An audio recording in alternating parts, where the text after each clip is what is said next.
maan waa salaamaya gudoomiyaasha meeshaan wada fadhiya waxa uu mahad celinayaa marka koowaad gudoomiye Bakar oo suuqa yeeray mar walbana jecel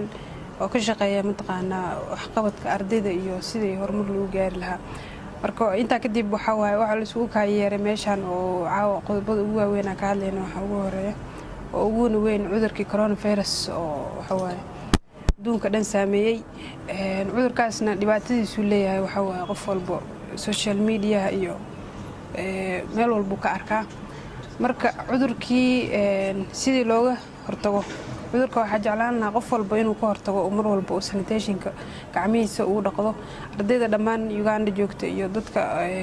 kale oo Soomaali joogan xataa waxa ku dhiirigelinaya in mataqaana mar walba ay gacmahooda dhaqaan si ay u yareeyaan cudurka mar walba ay banaanka u baxaan mar walba wax soo taabtaan dadka guriga kula jooga xataa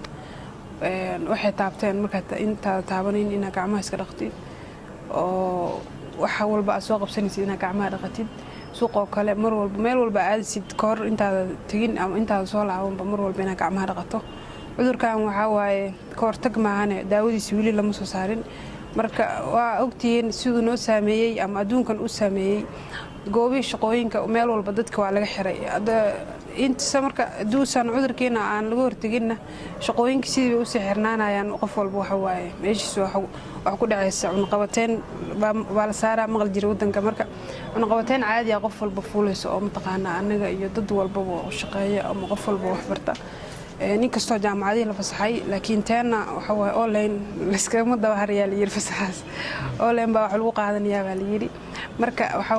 wax ku dhiirigelinaya dadka iyo dhammaan ardayda waa in gacmaha iyo mar walba ay dhaqaan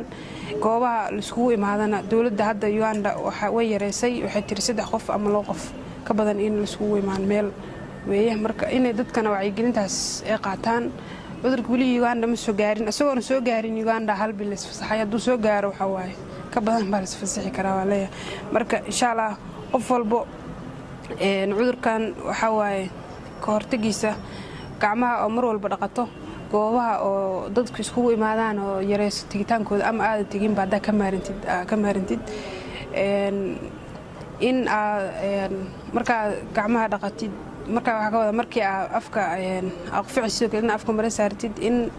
mataqaana mar walba oo hindisaysid iyo qufacaysid tissue ama gacantaada ku isticmaashid